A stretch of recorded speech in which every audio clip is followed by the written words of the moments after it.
నమస్తే. Welcome to Telugu రాజ్యం. ఈరోజు మనతో పాటు ఉన్నారు సీనియర్ జర్నలిస్ట్ అలానే సోషల్ యాక్టివిస్ట్ కృష్ణకుమారి గారు. వారితో మాట్లాడేద్దాం. మేడం నమస్తే. నమస్తే. మేడం అభిజిత్ దిప్కే సీజేపీ ఫౌండర్ ఈరోజు ఒక సంచలన ప్రకటన చేశారు. మేము దేశవ్యాప్తంగా పర్యటన చేయబోతున్నాము. ప్రజల నుంచి వాళ్ళ ఒపీనియన్స్ ని సేకరించబోతున్నాము. దీనికోసం ఒక పబ్లిక్ అవుట్ రీచ్ ప్రోగ్రామ్ క్యా బోల్తీ హై పబ్లిక్ అనే ఒక అవుట్ రీచ్ ప్రోగ్రామ్ అయితే సెప్టెంబర్ లో ప్రారంభించబోతున్నాం అని చెప్పారు. సో 2 రోజుల డిస్కషన్ తర్వాత సీజేపీ కోర్ మీటింగ్ సంభాజీనగర్ లో అభిజిత్ దిప్కే ఒక నేటివ్ ప్లేస్ లో జరిగిన తర్వాత ఈ నిర్ణయాన్ని అయితే వాళ్ళు వెల్లడించారు. సో రాబోయే పబ్లిక్ మూవ్‌మెంట్ కి ఇదొక ఫౌండేషన్ గా ఉండబోతుంది. ఈ అవుట్ రీచ్ ప్రోగ్రామ్ అనేది ఆయన చెప్పటం జరిగింది. సో ఏం జరగబోతుందంటారు? అంటే నెక్స్ట్ పబ్లిక్ ని గ్యాదర్ ఒక మాసివ్ పబ్లిక్ మూవ్‌మెంట్ ని నిర్మించే ప్రయత్నం జరుగుతోందా దేశంలో? సీజేపీ సక్సెస్ అవుతుందంటారా? ఫెయిల్ అవుతుందంటారా? అభిజిత్ దీప్కే వాళ్ళు ఏమి ప్రకటన చేశారంటే అసలు ముందుగా ఈ ఈ సమావేశాల కంటే ప్రజలు రాజకీయాల మీద, న్యాయ వ్యవస్థ మీద అన్నిటిపైన నమ్మకం కోల్పోయారు. అయితే ఈ పరిస్థితుల్లో మేము మళ్ళీ రాజకీయాల్లోకి వచ్చి రావాలని అనుకోవట్లేదు. కానీ మేమేం చేస్తాము, సమస్యలను గుర్తించి ఈ సమస్యల్ని ప్రభుత్వం దృష్టికి తీసుకెళ్లి పరిష్కరించే దిశగా ఒక ప్రెషర్ గ్రూప్ గా పనిచేస్తాం మేము అని చెప్పి వాళ్ళు స్టేట్మెంట్ ఇచ్చారు. వాళ్ళు అలా స్టేట్మెంట్ ఇవ్వడం వెనకమాల ఉన్న మెయిన్ రీజన్ ఏంటి అంటే, వాళ్ళకి ఇంకా ప్రజల సమస్యలు, ప్రజలు వీళ్ళతోటి కనెక్ట్ అయ్యే విధానము, వీళ్ళు ప్రజలతోటి కనెక్ట్ అయ్యే విధానము ఇంకా వాళ్ళు అలవర్చుకోలేదు. అంటే వాళ్ళు చాలా కొత్తగా అనుకోని పరిస్థితుల్లో వచ్చారు. ఆ సీజే అలా మాట్లాడటము, అతను చేసిన కామెంట్ కి మనసు వాళ్ళకి ఎక్కడో మనసు బాగా గాయపడి అసలు కాక్రోచ్ జనతా పార్టీ అని పేరు పెట్టడం వెనకమాలే అది రీజన్. మమ్మల్ని కాక్రోజులు అన్నారు కదా, ఆ పేరుతోనే పార్టీ పెడతాము అని చెప్పి వాళ్ళు రావటము, ఇదంతా జరిగిందంతా మనందరికీ తెలిసిందే. మేము ఈరోజు ఒక ప్రెషర్ గ్రూప్ గానే ఉండదలుచుకున్నాము, ప్రత్యక్ష రాజకీయాల్లోకి మేము రాము అని చెప్పారు. అంటే వీళ్ళు ఏమనుకుంటున్నారంటే ప్రజలకి గొంతుకగా మారాలి అని అనుకుంటున్నారు. వాళ్ళు ప్రజలు ఏమనుకుంటున్నారు, వాళ్ళ మనసులో ఉన్న బాధ ఏంటి, వాళ్ళ కష్టం ఏంటి, అసలు వాళ్ళు ఏం కావాలనుకుంటున్నారు, వాళ్ళు ఏమి కావాలనుకుంటే ఏమి దక్కుతుంది వాళ్ళకి ఈ సమాజంలో ఈ రాజకీయ నాయకుల వల్ల అనే విషయం అసలు నిజంగా మీడియా మనల్ని చూపుతుందా? అసలు ఎంతసేపు అధికారంలో ఉన్న పార్టీలకి బాగా ఓదటం తప్పితే ప్రజల సమస్యల్ని మీడియా చూపిస్తుందా? అసలు మీడియాకి ఒక రకమైన ఏమంటాము, ఒక ఎంపతి ఉందా లేదా? అసలు మన బాధపడే వాళ్ళతోటి మీడియా కూడా మన బాధను అర్థం చేసుకుని తను కూడా బాధపడుతుందా లేదా? మన బాధని ప్రపంచం దృష్టికి కానీ, అధికారుల దృష్టికి కానీ, రాజకీయ నాయకులు అధికారంలో ఉన్న వాళ్ళ దృష్టికి కానీ అసలు మీడియా తీసుకెళ్తుందా? ఎంతసేపు అధికారంలో ఉన్న వాళ్ళని వాళ్ళ పల్లకీలు మోయడానికే మీడియా ఉందా? ఇలాంటివన్నీ వాళ్ళు మాట్లాడుతున్నారు చాలా ధైర్యంగా మాట్లాడి, అందుకే మేము రాజకీయాల్లోకి ప్రత్యక్ష రాజకీయాల్లోకి రాము అని చెప్తున్నారు. సరే, దానిలో భాగంగానే ఇప్పుడు వాళ్ళ మీటింగ్ లో వాళ్ళు నిర్ణయం తీసుకున్నది ఏంటి అంటే, దేశం అంతా తిరుగుతాము, ప్రజలు ఏం మాట్లాడుకుంటున్నారు, ప్రజల భాష, వాళ్ళ ఘోష ఏంటి, వాళ్ళు ఏం కావాలనుకుంటున్నారు, ఏం కావాలనుకుని ఓట్లు వేస్తే ఏం దక్కింది వాళ్ళకి అని ఈ విధంగా ప్రజల దగ్గరికి వెళ్ళి అడగాలనుకుంటున్నారు. అంటే అసలు ప్రజలు ఏమి సమస్యలను ఎదుర్కొంటున్నారు, అసలు గత 12 ఏళ్ల బీజేపీ పాలనలో అసలు ఈ ప్రజలకి ఏం ఒరిగింది, ఈ వాళ్ళ మాటల ద్వారానే తెలుసుకుందాం అనుకుంటున్నారు. మొన్న కూడా వాళ్ళు ఈ పేపర్ లీక్ గురించి ఉద్యమం చేయబోయే ముందు కూడా వాళ్ళు చేసింది ఏంటి, ప్రధాన నగరాల్లో మీటింగ్ పెట్టారు. మీటింగ్ పెట్టి వాళ్ళకి మద్దతుని కూడగట్టుకోవడానికి, పైగా మేము ఈ బాధితుల పక్షాన మేము ఉన్నాము అని చెప్పటం కోసం ప్రధాన నగరాల్లో మీటింగులు పెట్టారు. ఆ మీటింగులు పెట్టిన ప్రతి చోటకి కూడా రాజకీయాలతో సంబంధం లేకుండా సోషల్ యాక్టివిస్టులు, పొలిటికల్ థింకర్స్, మేధావులు, రకరకాల వాళ్ళు, ఎన్జిఓలు అందరూ కూడా ఆ మీటింగ్ కి అటెండ్ అయ్యారు. అటెండ్ అయితే ఆ మీటింగ్ కి ఎవరెవరైతే అటెండ్ అయ్యారో వాళ్ళు మీటింగ్ పెట్టిన ప్రతి ప్లేస్ సక్సెస్ అయింది మీటింగ్స్. అప్పుడే అనిపించింది వీళ్ళపైన ఇప్పుడు అందరిపైన నమ్మకం కోల్పోయి చివరికి ఆశలన్నీ నిరాశలైపోయి నిస్సత్తుగా నిస్తేజంగా ఉన్న వాళ్ళందరికీ ఒక రకంగా ఒక హోప్ ఇచ్చిన వాళ్ళలాగా వీళ్ళు వచ్చారు అని వీళ్ళు నమ్మారు. నమ్మి వెళ్ళి వాళ్ళకి మేమున్నాము మీ వెనక అని చెప్పి ఒకరికొకరు ఒక రకంగా ఓదార్చుకున్నట్లు అనమాట అయింది. అయితే ఆ తర్వాత వాళ్ళు జంతర్ మంతర్లో నిరాహార దీక్ష కూర్చోవటము, ఆ తర్వాత జరిగిందంతా సోనం వచ్చి కూర్చోవటము, అదంతా మనం చూసాము. అయితే ఇప్పుడు ఇదొక్కటేనా సమస్య? ఇవాళ దేశంలో ఇంకా చాలా సమస్యలు ఉన్నాయి. ఇప్పుడు ప్రస్తుతం E20 పెట్రోలు, E20 కాదండి, E85 కూడా రాబోతుంది. ఆల్రెడీ కొన్ని అవుట్లెట్లు తెరిచారు, ఇంకా కొన్ని అవుట్లెట్లు తెరవబోతున్నారు. ఒకప్పుడు బ్రిటిష్ సామ్రాజ్యవాదానికి బలైపోయిన భారతదేశం ఈరోజు అమెరికా యొక్క ఆంక్షలకి, అమెరికా యొక్క గొంతెమ్మ కోరికలకి ఈ భారతదేశం బలవబోతుందా అనిపిస్తుంది. ఇప్పుడు ఈ E85 ఇథనాలు ఇబ్బడి ముబ్బడిగా ఉంది అమెరికాలో, ఏం చేసుకోవాలో తెలియనంతగా ఉంది. అది సరిపోనట్లు ఇక్కడ కూడా చాలా ఇథనాల్ ఫ్యాక్టరీస్ వస్తున్నాయి. దీనికి సంబంధించి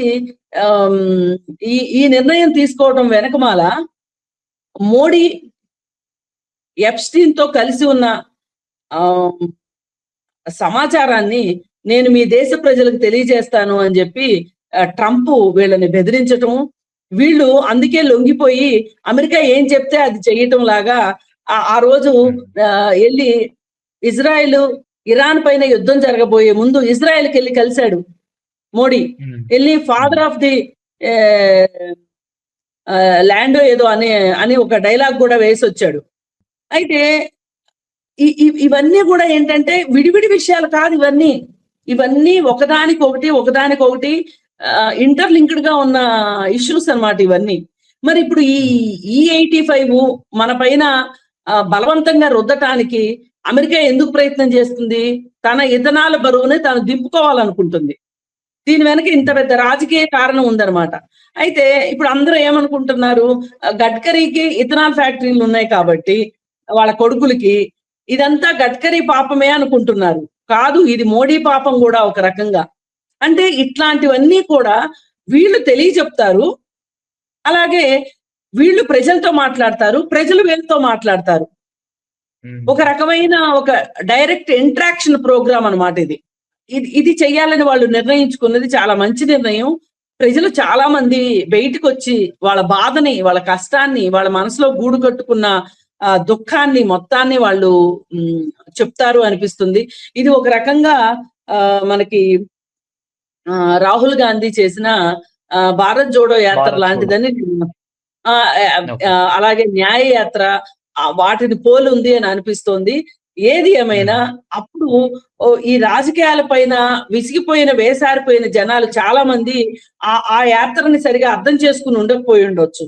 కానీ ఇప్పుడు మటుకు వీళ్ళు రాజకీయాలకు మాకు సంబంధం లేదు అని పదే పదే చెప్తున్నారు. మేము రాజకీయాల్లో పోటీ చేయాలనుకోవట్లేదు, ఎన్నికల్లో పోటీ చేయాలనుకోవట్లేదు, మాకు పదవులు అక్కర్లేదు అని వీళ్ళు పదే పదే చెప్తున్నారు. కాబట్టి వీళ్ళని నమ్మి చాలా మంది బయటకు వచ్చి మాట్లాడతారు అని అనిపిస్తుంది.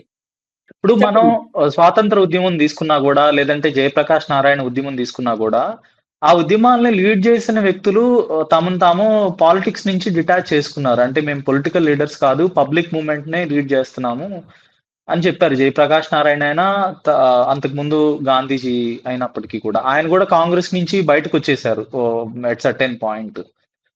సో ఇప్పుడు వీళ్ళు ఒక ప్రెజర్ గ్రూప్ గా మిగిలిపోవటానికి, లేదంటే ఒక రాజకీయ పార్టీగా ఇప్పటికిప్పుడు మారకపోవటానికి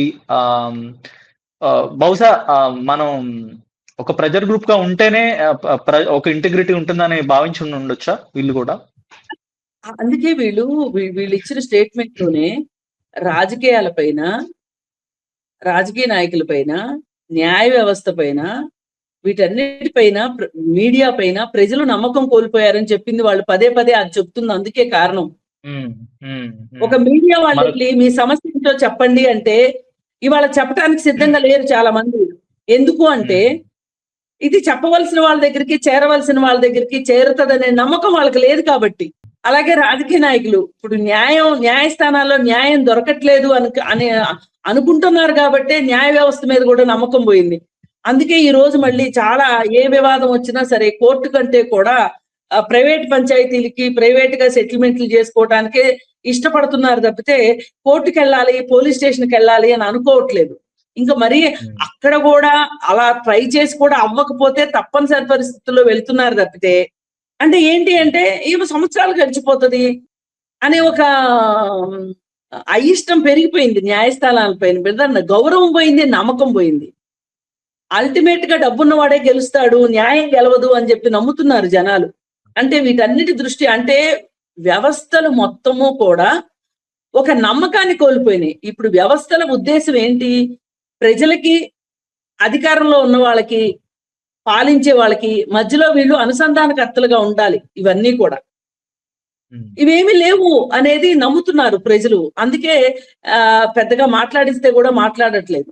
ఒక ఇంట్లో సమస్య వచ్చింది అనుకోండి, ఫ్రీగా ఇంటి పెద్దకో లేకపోతే వాళ్ళకి బాగా ఇష్టమైన కుటుంబ సభ్యులతోనో సమస్యను షేర్ చేసుకుంటారు. ఎప్పుడు వాళ్ళపైన నమ్మకం ఉన్నప్పుడు.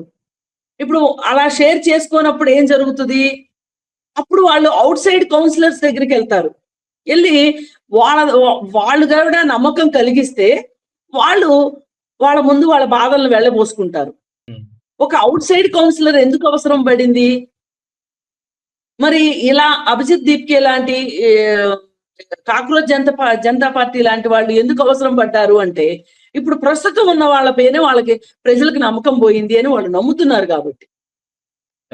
పైగా మొన్న జంతర్ మంతర్ దీనిలో వాళ్ళు సాధించిన విజయాన్ని ప్రజలు ఒక రకంగా వాళ్ళే విజయం సాధించినంతగా సంతోషపడుతున్నారు. అందుకని వాళ్ళపైన నమ్మకం పెరుగుతుంది.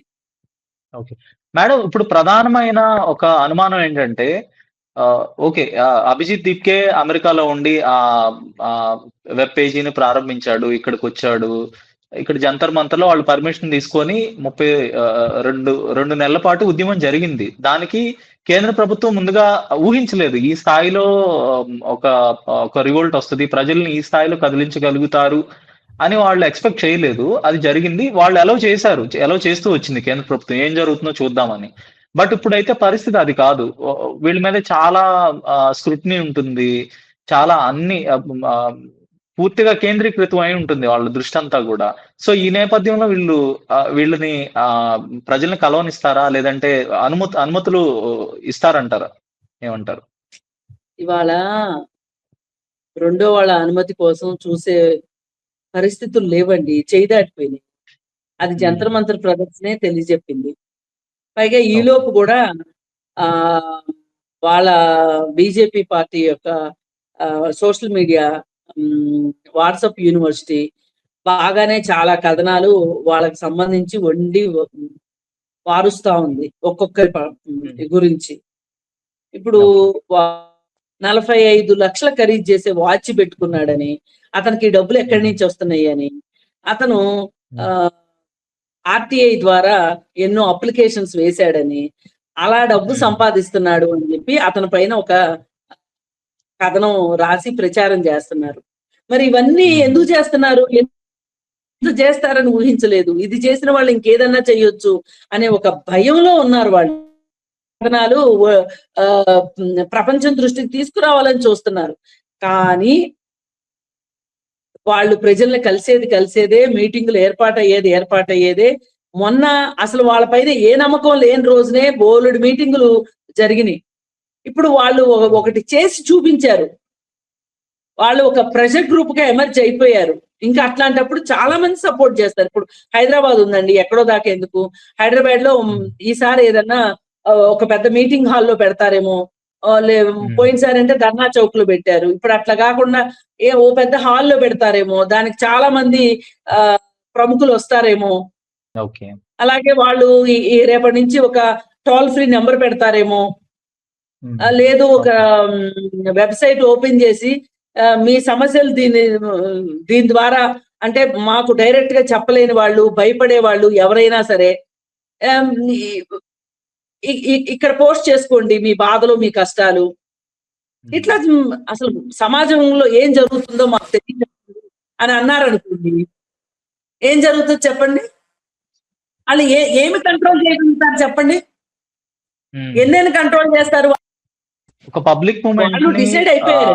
ఖచ్చితంగా ప్రభుత్వాలు రీచ్ అయిపోయినప్పుడు ఏం దాన్ని చేయలేము. కంట్రోల్ చేయటం చాలా కష్టం. చాలా ఇప్పుడు మొన్న మనం చూసాం కదా అది. ఆ! అందుకని దాన్ వాళ్ళు ప్రజల దగ్గరికెళ్తారు, ప్రజలతో మాట్లాడతారు, ప్రజల మనసులో ఏముందో తెలుసుకుంటారు. ధన్యవాదాలు మ్యామ్. ధన్యవాదాలు.